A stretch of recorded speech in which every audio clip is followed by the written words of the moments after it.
चांद की सतह के अंदर क्या है? साइंसदानों ने पता लगा लिया। साइंसदानों ने इस सवाल का जवाब जान लिया है कि चांद किस चीज़ से बना है।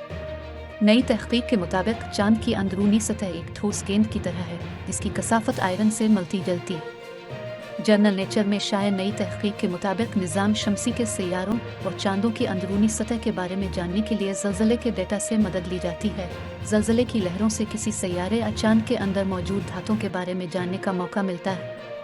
साइंसदानों का यह भी कहना है कि चांद की सतह के नीचे एक सयाल तह मौजूद है, जिसके बाद ठोस अंदरूनी सतह तक रसाई होती है।